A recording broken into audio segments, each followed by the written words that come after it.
আচ্ছা, তো আমরা এই কয়েকদিন বেসিক্যালি শিখলাম হলো যে ফুটিং কিভাবে ডিজাইন করতে হয়। তো ফুটিং মোটামুটি আমাদের শেষ।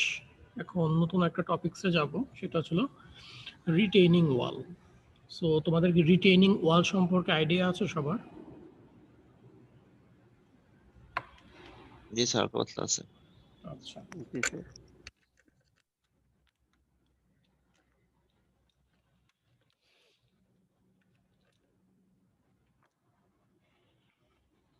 তো রিটেইনিং ওয়ালের মেইন ফাংশনটা কি বলো তো?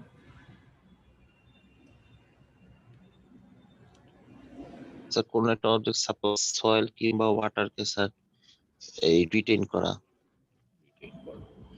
ওকে, এখন আমাদের রিটেইনিং ওয়ালের কাজ যেটা বললাম সেটা মোটামুটি ওই রকমই, যে আমাদের যদি এই টাইপের সয়েল থাকে কোথাও, যে জেনারেলি আমরা যদি তোমার হিলি এরিয়া চিন্তা করি, বা অনেক সময় দেখা যায় যে রাস্তার পাশে এরকম হিলি এরিয়া আছে, সেখানে এরকম ওয়ালের প্রয়োজন হতে পারে।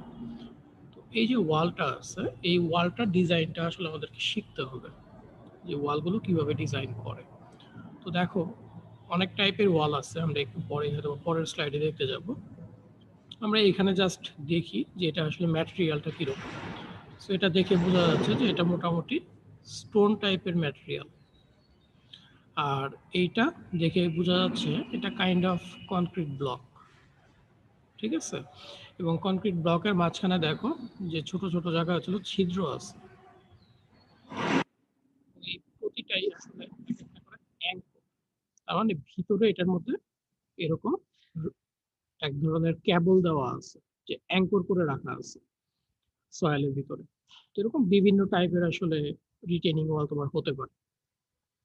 তো আমরা যদি স্ট্রাকচারাল পয়েন্ট অফ ভিউ থেকে চিন্তা করি যে আমাদের কি কি টাইপের রিটেনিং ওয়াল হতে পারে, আমরা একটু ক্লাসিফিকেশনটা দেখি যে কিরকম হতে পারে। ফার্স্ট অফ অল গ্র্যাভিটি ওয়াল। তো গ্র্যাভিটি ওয়াল কি জিনিস সেটা আগে দেখি। গ্র্যাভিটি ওয়াল জেনারেলি হতে পারে ম্যাসোনারি বা ব্রিকের, স্টোনের হতে পারে, অথবা শুধুমাত্র প্লেন কনক্রিট হতে পারে। এখন এই যে প্লেন কনক্রিট বা ম্যাসোনারি ইউনিট এগুলো সব হতে পারে বলতেছে, এবং এটার নাম গ্র্যাভিটি ওয়াল। কেন, সেই জিনিসটা আমাদেরকে বুঝতে হবে। আচ্ছা, এখন ধরো যে এই রিটেইনিং পার্টিকুলার যে রিটেইনিং ওয়ালটা আছে, এটার একদিকে সয়েল আছে। এখন এই সয়েল থাকার কারণে এই রিটেইনিং ওয়ালে প্রেসার বা ফোর্স কোন ডিরেকশনে আসবে বলতে পারবা? এখানে যদি সয়েল থাকে,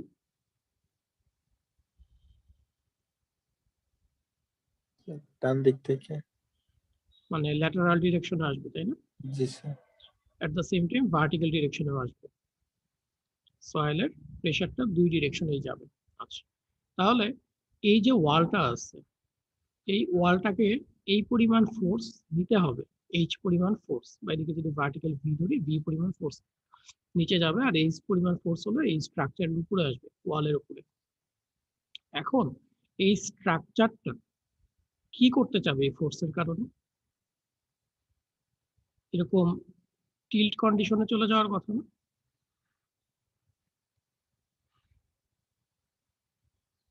এরকম বেঁকে যাওয়ার কথা না? আচ্ছা, এখন এখানে যে বেঁকে যাওয়ার কথা ফোর্সের কারণে, কিন্তু এইটাকে যদি আমি চাই যে না, এটা এরকম বেঁকে যাবে না, এটা স্টেবল থাকে, তাহলে কি করতে হবে বলো তো? এগুলো জাস্ট নর্মাল কনসেপ্ট আর কি। রিটেইনিং ওয়ালের ওয়েটটা বাড়ায় দিতে হবে। সরি, বুঝি নাই আমি, আরেকবার বলো। স্যার, রিটেইনিং ওয়ালের ওয়েট বাড়ায় দিতে হবে। রিটেইনিং ওয়ালের কি বাড়াবো? ওয়েট। ওয়েট বাড়াইতে হবে। নিচের দিকে যদি একটু ইয়া দেওয়া হয়। আচ্ছা, তো ফার্স্টে আমরা দেখি যে আসলে আমরা কোন পয়েন্টের অ্যাবাউটে কথা বলছি। এই পয়েন্টের অ্যাবাউটে আসলে কি করবে? সে একটা মোমেন্ট ক্রিয়েট করবে, তাই না? এই এইচটা আমরা যদি চিন্তা করি এইভাবে, যে এই কিন্তু এখানে ধরো ডিস্টেন্সটা হলো এ, তার মানে সে এখানে একটা মোমেন্ট তৈরি করবে। এই মোমেন্টটা এইচ ইন্টু এ। তাহলে এই মোমেন্টটা তার উপরে অ্যাপ্লাই করলাম আমি। এখন তাকে যদি আমি স্টেবল করতে যাই, তোমরা যেটা বললা যে এটা থিকনেস বাড়াইতে হবে বা এটা ওয়েট বাড়াইতে হবে, ওয়েট আসলে করবেটা কি, ওয়েটের তো একটা কাজ থাকতে হবে, তাই না? তো এখানে যদি আমি ওয়েট চিন্তা করি যে তার সেন্ট্রয়েডে কাজ করতেছে, ওয়েটটা কি ধরনের মোমেন্ট দিবে? তার অপোজিট ডিরেকশনে মোমেন্ট দিবে না? জি স্যার।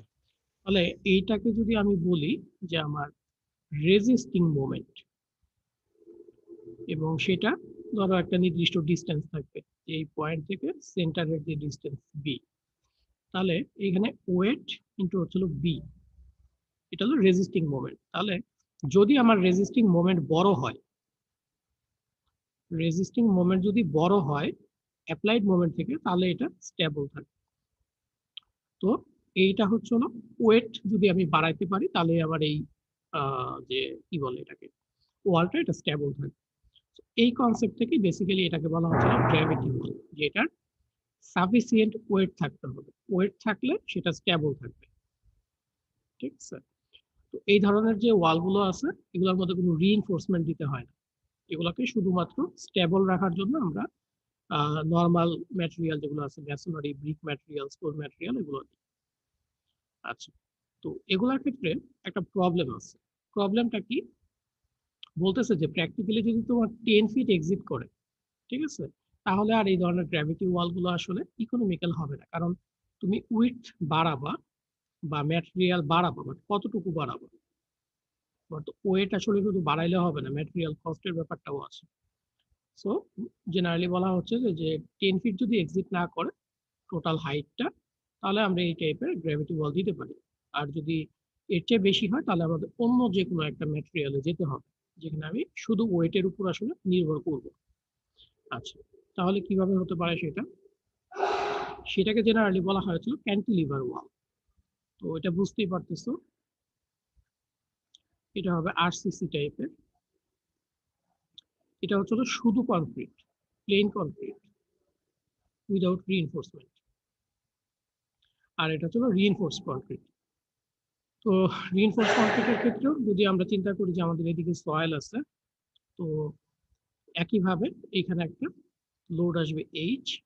তো এটার তিনটা পার্ট বেসিক্যালি আছে, একটা হচ্ছে হলো এরকম ক্যান্টিলিভার পার্ট, আর এইটা আমাদের হচ্ছে হলো বলা হচ্ছিল হিল এবং হচ্ছিল টুয়ে। তো এইটার বিহেভিয়ারটা অনেকটা আমাদের যদি পায়ের কথা চিন্তা করো, মানুষের পা তার মতো। তো মানুষের পা, মানুষ যখন সামনের দিকে ঝুঁকে, এটা হচ্ছিল তার আঙুলের দিকের যে পোর্শনটা থাকে সেটার মতো কাজ করে, আর এটা হচ্ছিল তার হিল, তার মানে গোড়ালির দিকের যে অংশটা আছে সেটার মতো কাজ করে। কিভাবে কাজ করে? একটা মানুষের যে টোটাল ওয়েটটা, সেটা আসলে তুমি যখন হাঁটো কার উপরে বেসিক্যালি যায়? গোড়ালির উপরে, তাই না? পায়ের পাতা কি খুব বেশি মান লোড নিতে পারে? না স্যার। সো বেসিক্যালি এইটাকে ওইভাবে ডিজাইন করা হয় যে মেইন লোডটা এটার উপরে আসবে। কিভাবে আসবে আমরা ডিটেইলস যখন এটা অ্যানালাইসিস করে ডিজাইন করব তখন আমরা দেখবো। সো বেসিক্যালি আমরা ক্যান্টিলিভার টাইপের আরসিসি ওয়াল, যেটা যেহেতু আমাদের কোর্সটা হচ্ছিল আরসিসির জন্য ডেডিকেটেড, আমরা এইটার জন্য ডিজাইন প্রসিডিউরটা শিখবো। তখন আমরা দেখবো যে কিভাবে আসলে এটা ডিজাইন লোড কতটুকু শিখবো। এটা হলো ক্যান্টিলিভার ওয়াল। আচ্ছা, এরপরে কথা হচ্ছে হলো যে ক্যান্টিলিভার ওয়ালে আসলে ফোর্স আসবে এদিক থেকে, তার মানে বুঝতেইছো এটা যেহেতু একটা ক্যান্টিলিভার পার্ট আছে, আমার এটা কিভাবে ডিফ্লেক্ট করবে? সামহাও এইভাবে ডিফ্লেক্ট করবে, যদিও ডিফ্লেকশন অনেক বড় দেখাচ্ছে। তার মানে আমাকে রিইনফোর্সমেন্ট কোথায় দিতে হবে? এটা এই এজে দিতে হবে, তাই না? এদিকে রিইনফোর্সমেন্ট দিতে হবে ভার্টিক্যাল লোডটা। আর নিচের যে বেজ আছে, বেজ গুলোতেও আমরা পরে দেখবো যে কোথায় কোথায় রিইনফোর্সমেন্ট দিতে হবে, বেজেরটা আমি এখন যাচ্ছি না। সো এটার জন্য মেইন রিইনফোর্সমেন্ট হচ্ছে হলো সয়েল যেদিকে থাকবে সেই দিকটা দিতে হবে যদি আমি ক্যান্টিলিভার অ্যাকশন চাই। আচ্ছা, এটার ক্ষেত্রে বলা হচ্ছে যে 8 থেকে 20 ফিট রেঞ্জের মধ্যে যদি তোমার হাইট থাকে, তাহলে মোটামুটি এটা ইকোনমিক্যাল হয়। আদারওয়াইজ এটাও দেখা যায় যে অনেক রিইনফোর্সমেন্ট লাগে। তো তখন আসলে কি করতে হবে? তখন এইটাকে একটু মডিফাই করে আরেক ধরনের রিটেনিং ওয়াল আছে, যেটাকে আমরা বলি হচ্ছিল কাউন্টার ফোর্ট। কাউন্টার ফোর্টের ব্যাপারটা হচ্ছিল যে এটার ক্রস সেকশনটা অনেকটা ক্যান্টিলিভার ওয়ালের মতোই, কিন্তু আমাদের কিছু দূর পর পর এরকম একটা করে ব্রেসিং এর মতো অংশ থাকে। যেটাকে এখানে বলা হচ্ছিল কাউন্টার ফোর্স। এই ব্রেসিং এর মতো পার্টগুলো দেওয়ার একটাই কারণ যে সে মোমেন্ট রেজিস্ট করতে সহায়তা করবে আমাকে। আমার তো এই ফেসে জেনারেলি রিইনফোর্সমেন্ট থাকবেই স্বাভাবিক, বাট এই যে অংশগুলো আছে এটা কিছুটা মোমেন্ট ক্যারি করতে সাহায্য করবে। সো মোমেন্ট ক্যারি করার ক্ষেত্রে রিইনফোর্সমেন্টও কাজ করবে, প্লাস হচ্ছে ব্রেসিং এর মতো পার্টগুলোও কাজ করবে। সো কম্বাইন্ডলি এটা হয়তোবা থিকনেস অত বেশি লাগবে না, কিন্তু যদি এই কাউন্টার ফোর্স তুমি না দিতে তার থিকনেস তো বেশি লাগতো, রিইনফোর্সমেন্ট হয়তোবা খুব ঘন ঘন দিতে হতো। ঠিক আছে, তো এটা দেখা গেছে যে যে তুমি 20 ফিটের চেয়ে বড় হাইটেরই করতে চাও, রিটেইনিং ওয়াল করতে চাও, সেক্ষেত্রে মোটামুটি এই সলিউশনটা কাজ করে। তো এগুলো হচ্ছে মেইনলি আমাদের কি কি টাইপের রিটেইনিং ওয়াল আছে, যেগুলো হচ্ছিল কাইন্ড অফ আরসিসি রিলেটেড। এছাড়াও তোমরা আরো কিছু রিটেইনিং ওয়াল পাবা বিভিন্ন বই যেগুলো আছে, যেমন স্টিলের শীট পাইল। তোমরা কি নাম শুনছো এটা, শীট পাইল? জি স্যার। জি স্যার। কোথায় কোথায় দেওয়া হয় বলো তো? এটা খুবই কমন একটা জিনিস। শীট পাইল কোথায় দেওয়া হয়? স্যার এই ফাউন্ডেশনেও দেওয়া হয় কোথায়? স্যার, ফাউন্ডেশনের সাইড দিয়ে। ফাউন্ডেশনের সাইড বলতে আসলে ঠিক ফাউন্ডেশন না, যাই হোক তুমি তোমার কথা বুঝতে পারছি, আর জিনিসটা এরকম। এক্সকাভেশনের সময়। হ্যাঁ, এক্সকাভেশনের সময় যেহেতু প্রপার্টি লাইন থাকে তোমার, তো প্রপার্টি লাইন তো তোমার অবশ্যই থাকবে এদিকে একটা জায়গায়। সেই প্রপার্টি লাইনের এদিকে তো অবশ্যই ঘর বাড়ি কিছু একটা থাকবে। সো এক্সকাভেশন করলে জেনারেলি এই সয়েলটা এদিকে প্রেসার দিলে এটা ভেঙে পড়ে যাওয়ার কথা। সেই কারণে দেখবা যে বিভিন্ন ধরনের পাইল দেয়, শীট পাইল দেয়, এগুলো মাটির নিচে ঢোকানো থাকে। বা এক্সকাভেশনের আগেই এই ধরনের পাইলিং করে নিতে হয়। এটা শীট পাইল হতে পারে, বা অনেক সময় দেখবা যে ক্রস সেকশন গোল থাকে, সেগুলোকে হচ্ছে শোর পাইল বলে। শোর পাইল দেওয়া থাকে এবং এগুলা ইন্টার কানেক্টেড থাকে, একটার সাথে আর একটা ব্রেসিং এর মতো থাকে। এই ধরনের রিটেইনিং স্ট্রাকচারও দেখবা, সেটাকে আসলে রিটেইনিং ওয়াল বলা যায় না, বাট রিটেইনিং স্ট্রাকচার এগুলো। সো এটাও তোমার খুব কমনলি ইউজ করা হয়, যে শীট পাইল যেগুলো বেসিক্যালি এগুলা স্টিল টাইপের হয়। সো এগুলো আমাদের এই কোর্সের আওতাভুক্ত না, এই কারণে আমরা এটাকে এখানে দেখাচ্ছি না। আচ্ছা, ঠিক আছে, তাহলে আমরা এখন যেটা মেইনলি ফোকাস করব যে আমাদের ক্যান্টিলিভার যেসব রিটেইনিং ওয়াল আছে, যেটা বেসিক্যালি আরসিসি, সেটা আমরা কিভাবে অ্যানালাইসিস করব বা ডিজাইন করব, এই জিনিসটাই আমাদের মূলত আজকে দেখার বিষয়। তো আমরা আজকে ফার্স্টে ম্যাথমেটিক্যাল প্রবলেমে যাব না, আমরা একটু থিওরিটিক্যালি বোঝার চেষ্টা করব যে আসলে কি কি হতে পারে, এখানে কি কি লোড আসে, কিসের জন্য ডিজাইন করব, এই জিনিসগুলো আগে দেখি। আচ্ছা, তো এইখানে আমরা যদিও স্ট্রাকচারাল পয়েন্ট অফ ভিউ থেকে ডিজাইন করব, কিন্তু আমাদের এখানে হেল্প নিতে হবে হচ্ছে জিওটেকনিক্যাল সাইডে। তো সবার কি মনে আছে যে অ্যাক্টিভ আর্থ প্রেসার এবং প্যাসিভ আর্থ প্রেসার কি? আমরা জিওটেকনিক্যালে পড়ে আসবো এটা, জি স্যার। বলো তো একটু। স্যার অ্যাক্টিভ প্রেসার হলো যে দিক থেকে প্রেসার দেওয়া হইতেছে যদি ওই দিকেই ইয়াটা হয় আর কি। আচ্ছা, আর প্যাসিভ প্রেসার হলো স্যার যে দিক থেকে দেয় যদি বিপরীত দিকে আবার ফিরে আসে তাহলে এটা স্যার প্যাসিভ প্রেসার। আচ্ছা, তো মোটামুটি যা বলছো ওকে আছে। জিনিসটা হচ্ছে এরকম যে আমার এটা যদি চিন্তা করি যে একটা ক্যান্টিলিভার রিটেইনিং ওয়াল আছে, আমার একদিকে হচ্ছিল সয়েল লেভেল হাই, আর একদিকের সয়েল লেভেলটা হচ্ছিল রিলেটিভলি লো। এদিকে হয়তো বা কোনো একটা রোডওয়ে চলে গেছে বা কিছু একটা, সে ধরে নিলাম যে এদিকে একটা রোডওয়ে আছে এটার উপরে। এখন এই যে সয়েলটা আছে, সয়েলের যেটা নর্মাল টেন্ডেন্সি, সে হচ্ছিল ভার্টিক্যাল প্রেসার দেয়, অ্যাট দ্য সেম টাইম আমার এদিকে প্রেসার দিবে হচ্ছিল ল্যাটারালি।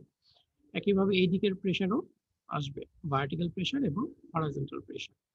তো এই যে টোটাল স্ট্রাকচারটা, এখানে যেহেতু সয়েল লেভেল হাই, এটা ডোমিনেট করার চেষ্টা করবে এই সয়েল প্রোফাইলটা। সো এদিকে যেহেতু প্রেসার বেশি আসবে, আমার এটা ক্যান্টিলিভার অ্যাকশনে যাবে এদিকে।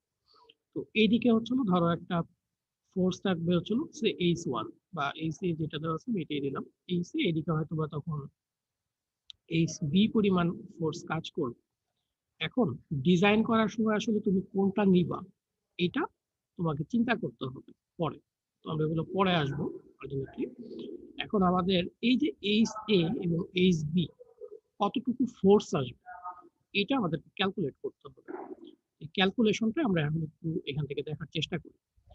তো প্রথমে হলো যে আমার এখানে যে সয়েল আছে এই সয়েলের প্রেসার কিভাবে ক্যালকুলেট করে সেটা আমরা দেখি। তো তোমরা এটা জানো অলরেডি, আমি খুব বেশি ডিটেলস আলোচনা করার দরকার নেই। তো সয়েলটা যদি এখানে এইচ পরিমাণ হাইট থাকে এবং তার ইউনিটের যদি গামা এস হয়, তাহলে তার এই যে বটম আছে, ফুটিং এর যে বটমটা আছে, এই বটমে প্রেসারটা আমরা জেনারেলি জানি হচ্ছিল গামা এস ইন্টু হচ্ছিল এইচ হয়, এটা হচ্ছিল ভার্টিক্যাল প্রেসার। সেই ভার্টিক্যাল প্রেসার এটার থেকে আমরা ইচ্ছা করলে ক্যালকুলেট করতে পারি যে হরাইজন্টাল প্রেসার কত। তো অ্যাক্টিভ প্রেসারের ক্ষেত্রে আমাদের ফর্মুলাটা হচ্ছিল CA ইন্টু হচ্ছিল vertical pressure, that is gamma H into হচ্ছিল এইচ। তো এটাই এখানে লেখা আছে যে PA হচ্ছিল CA ইন্টু হচ্ছিল গামা এইচ ইন্টু এইচ। এটা হচ্ছিল ম্যাক্সিমাম প্রেসার, এবং যেহেতু সয়েলের প্রেসার কন্টিনিউয়াসলি বাড়তে থাকে লিনিয়ার ওয়েতে, আমাদের এই ডিস্ট্রিবিউশনটা হচ্ছিল লিনিয়ার ডিস্ট্রিবিউশন। আচ্ছা, তার মানে এইচ নট যেখানে, মানে এইচ যেখানে জিরো সেখানে জিরো প্রেসার, যেখানে এইচ ইকুয়াল টু এইচ সেখানে ম্যাক্সিমাম প্রেসার। তো এটা হচ্ছিল টোটাল প্রেসার কতটুকু কাজ করতেছে এইখানে। এখন আমাদের যদি HA বের করা লাগে, ফোর্স, ফোর্স হবে হচ্ছিল এটার area under the curve per unit length যদি আমরা চিন্তা করি পারপেন্ডিকুলার ডিরেকশনে, তাহলে এখানে HA ইকুয়াল টু হবে হচ্ছিল হাফ ইন্টু আমার যেটা আছে যে pressure CA gamma H into হলো এইচ ইন্টু হাইট হচ্ছিল এইচ। তাহলে এটা হচ্ছিল আমার জন্য ফোর্স। এই ফোর্সটাই হচ্ছিল, তুমি ক্যালকুলেট করে সিম্পলিফাই করলে এটা CA gamma S H square by 2। তাহলে এটা হচ্ছিল আমাদের অ্যাক্টিভ ফোর্স, যদি আমি চিন্তা করি যে লেফট সাইড রাইট সাইড থেকে লেফট সাইডে কতটুকু কাজ করবে। আচ্ছা, একইভাবে আমাদের পেসিভ প্রেসার যেটা আছে, পেসিভ প্রেসারের ক্ষেত্রেও একই কথা, যে এদিকে যদি এইচ প্রাইম পরিমাণ হাইট থাকে, তার এখানে জিরো প্রেসার থাকবে টপে, এবং বটমে প্রেসার হচ্ছিল CP into gamma S into S, ঠিক আছে, gamma S into H.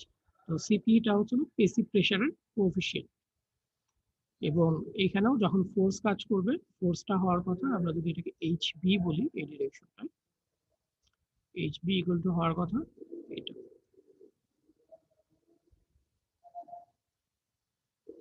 H prime, so ultimately half into CP gamma S H prime square. So এরকম কিছু একটা হওয়ার কথা, যে আমাদের পেসিভ প্রেসার কত। তো এখন কোশ্চেন হচ্ছিল যে অ্যাক্টিভ প্রেসার এবং পেসিভ প্রেসার বুঝলাম, এখন এই যে কোএফিসিয়েন্ট গুলো, এগুলো আমরা কোথায় পাবো? সো তোমরা আর্থ প্রেসারের কোএফিসিয়েন্ট র্যাঙ্কিংস থিওরি পড়ে আসছো জিও থেকে। তো আমাদের যদি সয়েলের অ্যাঙ্গেল অফ ফ্রিকশন জানা থাকে, তাহলে আমরা অ্যাক্টিভ প্রেসার এবং পেসিভ প্রেসারের কোএফিসিয়েন্ট গুলো বের করতে পারি ইজিলি, যে 1 minus sine phi divided 1 plus sine phi, এটা হচ্ছে অ্যাক্টিভ প্রেসার, আর এর রেসিপ্রোকালটা হচ্ছে হলো পেসিভ প্রেসারের জন্য 1 plus sine phi 1 minus sine phi. আচ্ছা, আর এখানে ফাইয়ের ভ্যালু যেটা অ্যাঙ্গেল অফ ইন্টারনাল ফ্রিকশন, এই জিনিসগুলো আমাদের আসলে সয়েলের কন্ডিশনের উপর ডিপেন্ড করে, কি টাইপের সয়েল সেটা। তো এখানে হচ্ছিল তোমাদের নিলসনের বইতে একটা টেবিল দেওয়া আছে, টেবিলটা একটু খেয়াল করবা, যে বিভিন্ন টাইপের সয়েলের জন্য তোমাদের ইউনিট ওয়েট কত পিসি পাউন্ড পার কিউবিক ফিটে আছে সেটা বলা আছে, এবং ইন্টারনাল ফ্রিকশন কত সেটাও বলা আছে। আর আরেকটা জিনিস হচ্ছে হলো এফ এর ভ্যালু দেওয়া আছে, এটা হচ্ছে হলো কোএফিসিয়েন্ট অফ ফ্রিকশন, এটা আমাদের পরে কাজে লাগবে। সো কোএফিসিয়েন্ট অফ ফ্রিকশন হচ্ছিল এফ এর ভ্যালু, বা তোমরা এটাকে অনেক সময় মিউ হিসেবেও জানো। সো ফ্রিকশন কেমন হবে, এই যে কনক্রিট এবং নিচের যে সয়েল আছে এই দুইটার মধ্যে ফ্রিকশন কোএফিসিয়েন্টটা কত সেটাও দেওয়া আছে। এই জিনিসগুলো আমাদের পরে কাজে লাগবে যখন আমরা অ্যানালাইসিস করব বা ডিজাইন করব। আচ্ছা, সো এইখানে কি কারো কোনো কোশ্চেন আছে? তাহলে আমি সামনে আগাই। আচ্ছা, এখন ফ্রিকশন তো স্যার নির্দিষ্ট না, মানে 33 থেকে স্যার 40, তার মানে যে কোনো একটা নিলে যে কোনো একটা নিতে হবে তোমাকে। এটা আসলে সয়েলের প্রপার্টিজ তোমরা মোটামুটি জানো যে এটা আসলে অনেক বেশি ভ্যারি করে সয়েল কন্ডিশনের উপরে। তো এটা হচ্ছে হলো যে sand or gravel without fine particles যদি থাকে সেই ক্ষেত্রে তোমার 33 থেকে 40। এখন এখানে তোমার স্যান্ড আর গ্র্যাভেলের রেগুলার পার্টিকেল সাইজ কত, পার্টিকেলের সিভ অ্যানালিসিস এর পর যে ডিস্ট্রিবিউশন কার্ভ হয় সেগুলা কেমন, তার উপর ডিপেন্ড করে আসলে এইটা ফাইটা হতে পারে। তো তোমাকে যদি আমি শুধু স্যান্ড আর গ্র্যাভেল বলে দেই, তুমি আসলে এই রেঞ্জের মধ্যে যে কোনো একটা ধরে নিতে হবে। ঠিক আছে? জি স্যার। আচ্ছা, তো জেনারেলি ম্যাথমেটিক্যাল প্রবলেমের ক্ষেত্রে আমরা হয়তো ভ্যারিয়েবল রাখি না, আমরা একটা নির্দিষ্ট ভ্যালু বলে দিই যে এটি। আচ্ছা, আচ্ছা এখন স্যার, বাড়ার সাথে সাথে স্যার ফ্রিকশনের ভ্যালু কমতেছে কেন? বুঝি নাই। সয়েলের ইউনিট ওয়েট বাড়ার সাথে সাথে ফ্রিকশনের ভ্যালু কমতেছে কেন? ফ্রিকশনের ভ্যালু কমতেছে কেন, তাই তো? আচ্ছা, সো ইউনিট ওয়েট হচ্ছে এদিকে কি হচ্ছে, কমতেছে না নাকি বাড়তেছে? আচ্ছা, এখানে হচ্ছে এভারেজ 115, তাই তো? আর এখানে হচ্ছে 95। আচ্ছা, আর এটা হচ্ছে 0.55, আর এদিকে হচ্ছে পয়েন্ট এরকম। এখন এখানে একটু ভালো করে দেখো যে এটার ইউনিট ওয়েটের সাথে যদি চিন্তা না করো তুমি, তুমি অন্য দিক থেকে যদি চিন্তা করো তাহলে তাহলে ভালো হয়। স্যান্ড সবার উপরে আছে আর হচ্ছে সফট ক্লে সবার নিচে আছে, সেইভাবে চিন্তা করো তাহলে জিনিসটা বুঝতে সুবিধা হবে। ইউনিট ওয়েটের সাথে সরাসরি আসলে এটাকে রিলেট করার কোনো সুযোগ মনে হয় নাই। ফার্স্ট একটু চিন্তা করো যে স্যান্ডের ম্যাটেরিয়াল গুলো কিরকম, কোর্স টাইপের, তাই না? সো এটার মধ্যে ইন্টারনাল ফ্রিকশন যেটা আছে, ইন্টারনাল ফ্রিকশন কি হবে, বেশি হবে না কম হবে? বেশি হবে। বেশি হবে।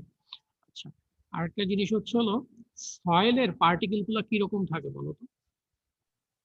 সফট ক্লে হ্যাঁ, সফট ক্লে বা ক্লে টাইপের। রাউন্ড শেপ হয় অনেক।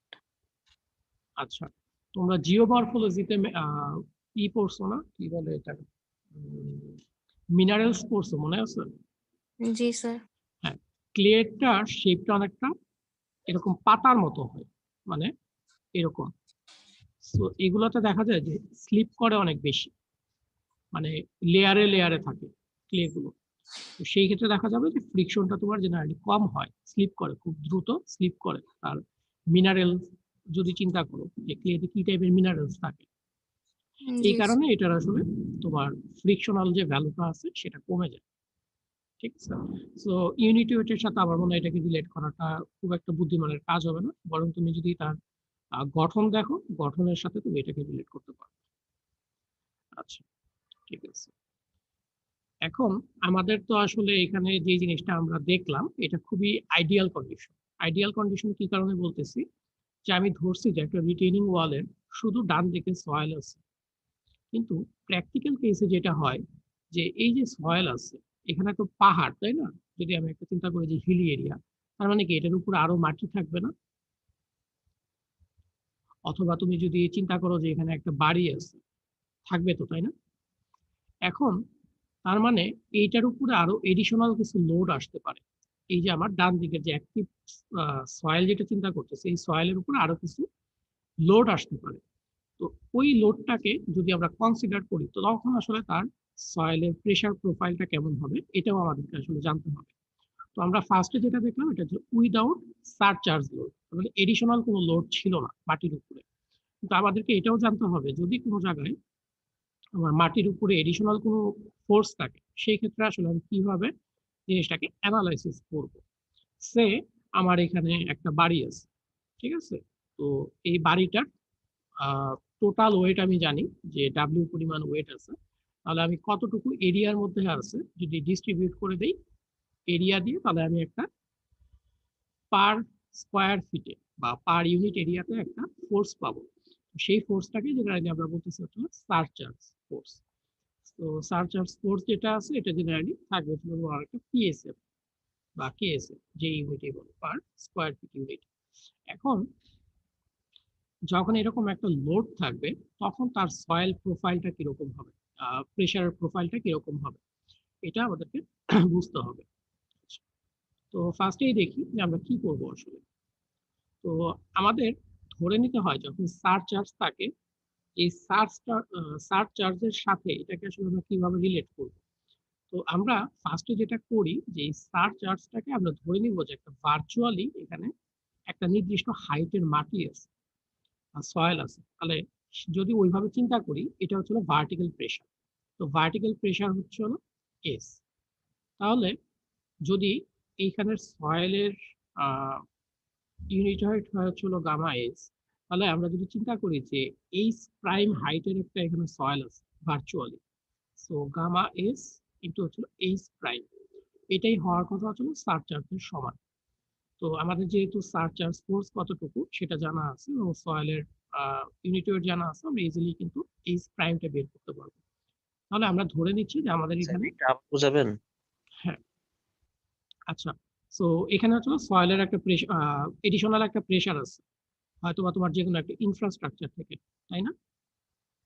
আচ্ছা, এখন এই ইনফ্রাস্ট্রাকচারের জন্য এই যে বেস আছে, বেসে কি পরিমাণ প্রেশার আসবে বা এটার উপরে কি পরিমাণ প্রেশার আসবে এটা বের করতে হবে। এটা হচ্ছে আমাদের মেইন উদ্দেশ্য, ঠিক আছে? সো অবজেক্টিভটা কি সবার কাছে ক্লিয়ার? কারণ আমরা জানি যে এখানে সয়েল আছে অলরেডি, সয়েলের প্রেশার আমরা জানি যে কিভাবে ডিস্ট্রিবিউটেড থাকে, এরকম লিনিয়ারলি বাড়তে থাকবে। সো ওইটার জন্য কিভাবে ফোর্স বের করে সেটাও আমরা জানি। কিন্তু এখন যেটা আছে যে উপরে একটা এডিশনাল লোড আছে, এই এডিশনাল লোডের কারণে এইখানে কি পরিমাণ ফোর্স আসবে এটাই আমাকে বের করতে হবে। সো এটা বের করার জন্য আমি যেটা করব সেটা হলো যে আমি ধরে নিব যে এখানে একটা এইচ প্রাইম হাইটের সয়েল আছে, সেম সয়েল। এখন এই এইচ প্রাইম হাইটটা কতটুকু, এটা হবে হচ্ছে হলো যে এই সয়েলটা এই জায়গায় যে পরিমাণ প্রেসার ক্রিয়েট করবে এইটা আর এটা যদি সমান হয় তাহলে আমি এটাকে ভার্চুয়ালি বলতে পারি যে এখানে একটা সয়েল আছে যেটা ইকুইভ্যালেন্ট একটা লোড প্রোভাইড করতেছে টপে। তো সেই ভার্টিক্যাল প্রেসারটা হচ্ছিল আমাদের এস। সো এটা হচ্ছিল ভার্টিক্যাল প্রেসার। তাহলে এইচ প্রাইম হাইটের হচ্ছিল আমাদের সয়েল, যেটা আমরা চিন্তা করতেছি যে এখানে সেম প্রেসারটা দিবে, তাহলে তার ভার্টিক্যাল প্রেসার হওয়ার কথা হচ্ছিল এইচ প্রাইম ইন্টু হচ্ছিল গামা এস। তাহলে এই দুইটা প্রেসার যদি সমান হয় বা ইকুয়াল হয় তখন আমি বলতে পারবো যে এটা আসলে ইকুইভ্যালেন্ট হাইটের সয়েল। তো এইখান থেকে আমি এইচ প্রাইমটা বের করে ফেলবো, আমার সার চার্জ জানা আছে এবং আমি নিচের যে সয়েল আছে তার ইউনিট ওয়েট জানি। তো এটা হচ্ছিল আমার সেই সয়েলের হাইট। এখন কিভাবে আমরা অ্যানালাইসিস করব সেটা দেখি। এখন আমরা ফার্স্টে চিন্তা করি যে আমাদের এই সার চার্জ নাই, এটা বাদ, তার পরিবর্তে আমাদের এখানে এই পরিমাণ সয়েল আছে, এই পুরোটা তখন হচ্ছিল সয়েল, যেহেতু আমরা ইকুইভ্যালেন্ট করে দিচ্ছি। এখন এই যে ইকুইভ্যালেন্ট করে নিলাম, তাহলে এইটা হচ্ছিল সয়েলের টপ লেভেল হয়ে গেল। এখন তাহলে তার প্রেশারটা কিভাবে ডিস্ট্রিবিউট হবে, এইখানে 0 আর একদম এই জায়গাটায় কত হওয়ার কথা বলতো, এটার হাইট হচ্ছিল এইচ আর ভার্চুয়ালি আছে হচ্ছিল এইচ প্রাইম। তাহলে এখানে প্রেশারটা কত হবে, ভার্টিক্যাল প্রেশারটাই বলা হবে। এগুলা সব ভুলে যাও, এগুলা দরকার নেই, এগুলো পরে বুঝবো। এখানে সয়েল আছে গামা এস হচ্ছিল তার ইউনিট ওয়েট, এখানে আমরা ভার্চুয়ালি ধরে নিচ্ছি হলো এইচ প্রাইম আছে আর এখানে সয়েল আছে আগে এইচ, তাহলে এখানে ভার্টিক্যাল প্রেশার কত হবে,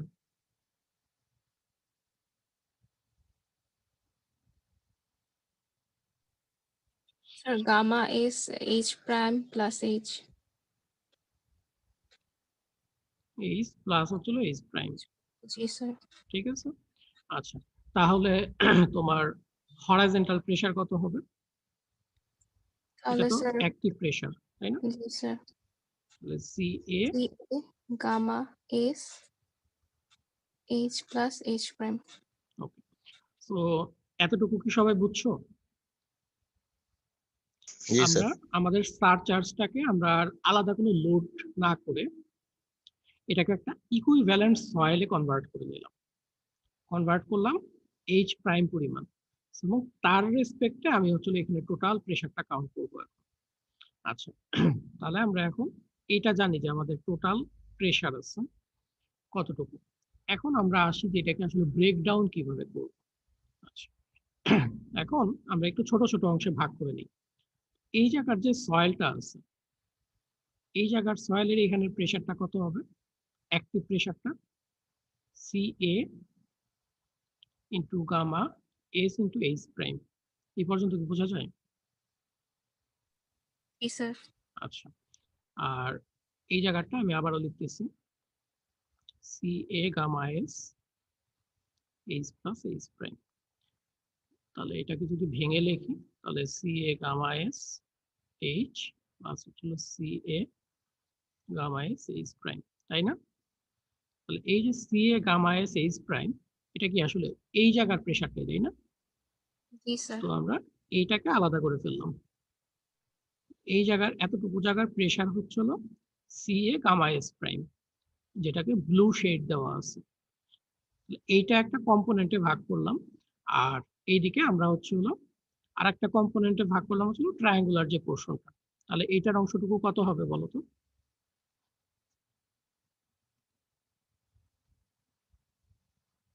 এই অংশটুকু কত হবে? এটা তো অলরেডি চলে গেছে, তাই না? তাহলে এই জায়গাটা হচ্ছিল CA gamma S. Gamma S into H. Clear? জি স্যার। এইটাই তোমাকে এখানে ব্রেকডাউন হিসেবে দেওয়া আছে।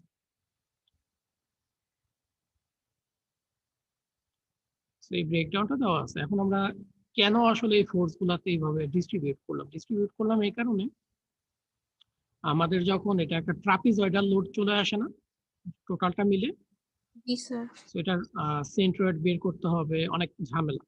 তো এটা যদি আমরা বেসিক দুইটা অংশে ভাগ করে নিতে পারি, যে একটা রেক্টেঙ্গেল একটা হচ্ছে ট্রায়াঙ্গেল, আমাদের বেটার।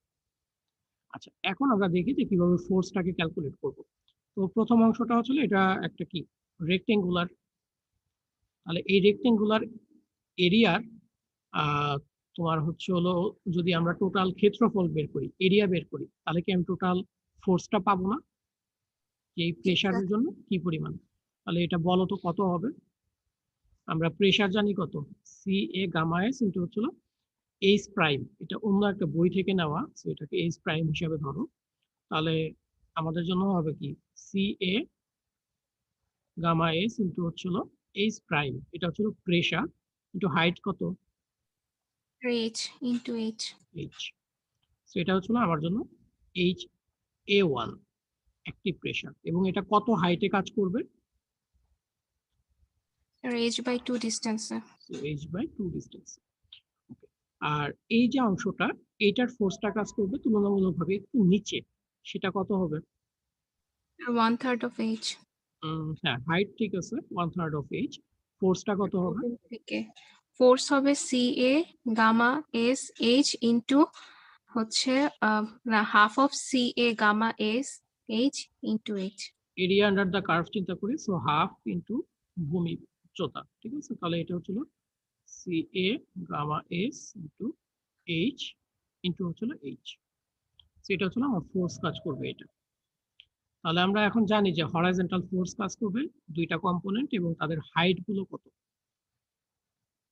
তাহলে আমরা এই যে কম্পোনেন্ট গুলো বের করতে পারলাম, এগুলো আসলে আমাদের ক্যালকুলেট করতে হবে পরে যখন আমরা ম্যাথমেটিক্যাল প্রবলেম যাব, কারণ আমাদের মোমেন্ট বের করতে হবে এই পয়েন্টের অ্যাবাউটে, যেটা আমরা আগে শিখে আসলাম যে স্ট্যাবল করতে গেলে রেজিস্টিং মোমেন্ট কত এবং হচ্ছে তার উপরে অ্যাপ্লাইড মোমেন্ট কত, সেগুলো আসলে বের করতে হবে।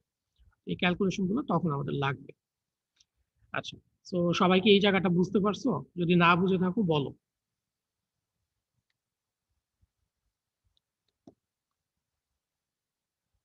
আচ্ছা, ঠিক আছে। আচ্ছা স্যার, হ্যাঁ বলো। স্যার ওই রেক্টেঙ্গুলার পোর্শনের ওই যে CA gamma S H prime into H, এখানেও স্যার হাফ দিয়ে গুণ হওয়ার কথা ছিল না?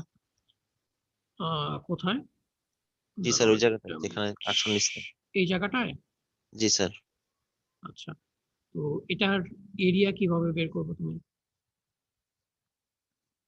এটা একটা রেক্টেঙ্গেল না, তাহলে কি হবে, দৈর্ঘ্য ইন্টু স্যার বুঝতে প্রস্থ। পারছি। আর এটা যেহেতু ট্রায়াঙ্গেল, সেটার ক্ষেত্রে হবে হাফ ইন্টু ভূমি ইন্টু উচ্চতা। জি স্যার বুঝতে পারছি। ঠিক আছে। Okay. আচ্ছা, এখন আমরা আসি যে এই যে ক্যান্টিলিভার পার্ট, এখন আমরা একটু ডিটেইলসে যাই যে এটা আসলে প্রত্যেকটা কাজ কি। যদি আমি বলে আসছি কিছুটা, তারপরেও আমি আরেকটু ডিটেইলস দেখি এখন। তো প্রথমে হচ্ছে হলো তিনটা নাম যদি চিন্তা করো, যে ভার্টিক্যাল স্টেম থাকে, এটাকে ভার্টিক্যাল স্টেম বলা হচ্ছে, যেটাকে আমরা ক্যান্টিলিভার পার্টের অংশটা ধরলাম। তো আগেই আমরা বললাম যে এটা আসলে একটা ক্যান্টিলিভার পার্ট যেহেতু কাজ করবে, এটার মেইন কাজটা হচ্ছে হলো যে পরিমাণ বেন্ডিং ফোর্স আসবে সেই বেন্ডিং ফোর্সটাকে ট্যাকেল দেওয়া, এবং সেটাকে অ্যাসিস্ট করার জন্য আমাকে যেটা করতে হবে যে এখানে কিছু রিইনফোর্সমেন্ট প্রোভাইড করতে হবে, তাহলে সে বেন্ডিং ফোর্সটা নিতে পারবে। তো এটাই হচ্ছে হলো একটা ডিজাইন ফিলোসফি, যে এখানে তুমি কি পরিমাণ মোমেন্ট আসতেছে সেটা বের করবা, বের করে তার জন্য রিইনফোর্সমেন্ট ডিজাইন করবা। দ্যাটস অল, খুব সিম্পল জিনিস। আচ্ছা, তারপর দেখি যে আমাদের হিল যে এইটা এবং টোয়ে, এই দুইটাকে একত্রে বলা হচ্ছিল যে বেস স্ল্যাব। এখন বেস স্ল্যাবের দুইটা পার্ট, একটা হচ্ছিল হিল আর একটা হচ্ছিল টোয়ে। এখন একটু ভালো করে দেখো তো যে এখানে যখন ফোর্স আসবে উপর থেকে কি সয়েল ভার্টিক্যালি প্রেসার দিবে না, আবার জি নিচ থেকে কে প্রেসার দিবে? সয়েল প্রেসার দিবে। তো স্বাভাবিকভাবে যেহেতু এইখানে অনেক বেশি সয়েল আছে, এখানে প্রেসারটা অনেক বেশি হবে, এবং এই প্রেসারের কারণে নিচে যে প্রেসার ডিস্ট্রিবিউশনটা হবে, এই প্রেসার ডিস্ট্রিবিউশনটা খুবই ইম্পর্টেন্ট। এই প্রেসার ডিস্ট্রিবিউশনটা আমরা একটু পরে আলোচনা করব। সেই প্রেসার ডিস্ট্রিবিউশনের উপর ডিপেন্ড করে দেখা যাবে যে এইখানের প্রেসার ডিস্ট্রিবিউশনটা অনেক কম থাকে তুলনামূলকভাবে, এখানের প্রেসারটা অনেক বেশি থাকে, যার কারণে চিন্তা করে নেওয়া হয় যে নিচের প্রেসারটা আসলে কাজ করবে না, আমরা এইরকম বাঁকা হয়ে যাবে এটা, যেহেতু উপর থেকে অনেক বেশি সয়েল প্রেসার আসতেছে। তখন এইখানে কিরকম বেন্ডিং মোমেন্ট আসে সেইটা ক্যালকুলেট করে তারপরে এখানে আমাকে রিইনফোর্সমেন্ট প্রোভাইড করতে হয়। আর টো এর ক্ষেত্রে হচ্ছিল উল্টা, এইদিকে সয়েলের প্রেসার খুবই কম আর এদিকে সয়েলের প্রেসার খুবই বেশি, তখন এই দিকে আসলে ফোর্স চিন্তা করা হয় এবং এটাকে ধরা হয় এইভাবে ক্যান্টিলিভার। আচ্ছা, এখন এইটাকে কি তোমরা নিজেদের পায়ের সাথে রিলেট করতে পারো? আচ্ছা, আমি হচ্ছিল মেকানিক্যাল পা আঁকতেছি, এটার সাথে আহ, মানুষের পায়ের খুব একটা মিল খোঁজার দরকার নেই, কারণ আমি ড্রয়িং এ খুব একটা ভালো না। আচ্ছা, সো তুমি যখন হাঁটো, ঠিক আছে, হাঁটলে এইখানে প্রেসারটা কোন দিকে আসবে বলো তো? বেশি, এদিকে অনেক প্রেসার আসবে না? জি স্যার। আচ্ছা, তার মানে এইখানেও সেম জিনিসটা হচ্ছে। আর এইখানে যখন আসো, এইখানে কি প্রেসার আসে না? তুমি যখন জাস্ট একটা ধরো স্টেপ দিবা, মানে সামনের দিকে ঝুঁকে গেছো, তখন এখানে প্রচুর প্রেসার আসে না? জি স্যার। তার মানে তোমার পায়ের যে আঙুলগুলো আছে এইদিকে আসলে বেন্ড করতে চায়। সেম কনসেপ্ট, এখানেও সেম কনসেপ্ট, মানুষের পায়ের যে কনসেপ্ট, সো এইটারও একই কনসেপ্ট। সো মানুষের পায়ের ক্ষেত্রে এই অংশটা অনেকটা ইলংগেটেড না, যার কারণে এটা তুমি বুঝতে হবে যে সয়েলের দিকে যেহেতু প্রেশার আসতেছে এটা এইভাবে বাঁকা হয়ে যেতে যাচ্ছে। বাট এই সামনের অংশটা সম্পূর্ণ মানুষের পায়ের যে কনসেপ্ট আছে সেটাই, যে যখন তুমি এটা ঝুঁকে যেতে চাবে ফোর্সের কারণে, এখানে প্রচুর পরিমাণ প্রেশার আসবে, যার কারণে সে বেন্ডিং হতে যাবে উপরের দিকে, সো আমাকে রিইনফোর্সমেন্ট দিতে হবে নিচে। সো এই যে ডিফরমেশন গুলো, যে কোনো একটা স্ট্রাকচার যখন তুমি ডিজাইন করবা তার বিহেভিয়ারটা ফার্স্ট বোঝার চেষ্টা করবা। সো এটা আসলে কিভাবে বিহেভ করে, কিভাবে ডিফর্ম করতে চায়, এবং সেই ডিফরমেশনটাকে আমাকে রেজিস্ট করতে হবে, আমি বেশি ডিফরমেশন অ্যালাউ করতে পারবো না। সো ওই ডিফরমেশন অ্যালাউ যদি আমি না করতে পারি এবং তার সেখানে যে পরিমাণ বেন্ডিং মোমেন্ট বা শেয়ার ফোর্স আসে সেটাকে আমাকে ট্যাকেল দিতে হবে, ট্যাকেল দিতে হলে তাকে আমার অ্যাসিস্ট করতে হবে সাফিসিয়েন্ট রিইনফোর্সমেন্ট দিয়ে। আচ্ছা, তো এটা হচ্ছে তাদের জেনারেল যে বিহেভিয়ারটা আছে সেটা। তো এখানে সবকিছু বলা আছে, এগুলো একটু পড়বা তোমরা, আমি মুখে সবই বললাম এবং লিখাও আছে তোমার প্রেজেন্টেশন স্লাইডে। আচ্ছা, আর লাস্ট একটা পোর্শন হচ্ছিল, এখানে দেখো যে একটা পোর্শন আছে, এটাকে আমরা কি বলতেছি, এটার আসলে কাজ কি? কাজটা হলো যদি হিউজ পরিমাণ প্রেসার এখানে আসে, তাহলে এটা তো একটা ভার্টিক্যাল ওয়েট থাকবে না টোটাল স্ট্রাকচারটার, বা এটার উপরে যে লোড আছে, তাহলে কি এখানে একটা তার ফ্রিকশনাল ফোর্স আসবে। তো সবাই আমরা মোটামুটি জানি যে ভার্টিক্যাল ফোর্স যখন আমরা নর্মাল ফোর্স দিই তখন একটা ফ্রিকশন আসে, এইদিকে টোটাল যে ফোর্সটা কাজ করবে এবং এটাকে বাম দিকে নিয়ে যেতে যাবে, তাকে ট্যাকেল দিতে হয় হচ্ছে হলো এই যে এখানে স্লাইডিং এর যে ক্যাপাসিটিটা গ্রো করতেছে তার ফ্রিকশনের উপর ডিপেন্ড করে সেইটার উপর। কিন্তু অনেক সময় দেখা যায় যে এখানে এত পরিমাণ ফোর্স আসে যে শুধুমাত্র স্লাইডিং ক্যাপাসিটির উপর তুমি আসলে ডিপেন্ড করতে পারবে না। সেই ক্ষেত্রে তোমাকে যেটা করতে হয়, এই বেস স্ল্যাবটাকে নিচের দিকে এক্সটেন্ড করে এখানে একটা রেজিস্ট্যান্স যাতে দিতে পারে, এখানে সয়েল যাতে তাকে বাধা দিতে পারে, স্লাইডিং ক্যাপাসিটিটা বাড়ানোর জন্য এই টাইপের কি প্রোভাইড করতে হয়। তো এই ধরনের জিনিসও তোমাকে নিচে হয়তো বা দিতে হতে পারে যদি অনেক বেশি ফোর্স আসে। ঠিক আছে, তো এটা ডিপেন্ড করতেছে যে তোমার সয়েল কন্ডিশন কিরকম। যদি সয়েলের সাফিসিয়েন্ট ফ্রিকশন ক্যাপাসিটি থাকে এবং তোমার ব্যাক সয়েল যেটা আছে, ব্যাক সয়েল অনেক বেশি ফোর্স না আসে, তাহলে তুমি কিটাকে স্কিপ করতে পারো। কিন্তু যদি মনে করো যে তোমার অনেক বেশি প্রেসার আসতেছে সয়েল থেকে, সেই ক্ষেত্রে তোমাকে অবশ্যই এই টাইপের কিও অ্যাড করতে হবে রিটেনিং ওয়ালের সাথে। আচ্ছা, তো এই যে প্রতিটা কম্পোনেন্ট এগুলা কিন্তু আমরা ডিজাইন করব। সো এটার বিহেভিয়ারটা কি সবার কাছে ক্লিয়ার যে কোনটা কেন দেওয়া হচ্ছে বা কি পারপাসে দেওয়া হচ্ছে?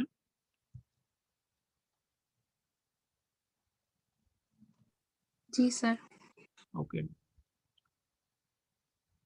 আচ্ছা, আজকে কি সময় আছে? আর 5 মিনিট আছে, তাই না? স্যার কিটা না, বুঝি নাই কিটা কি? কি। আচ্ছা, তাহলে কিও বুঝাইতে হবে হচ্ছিল মানুষকে দিয়ে আর কি।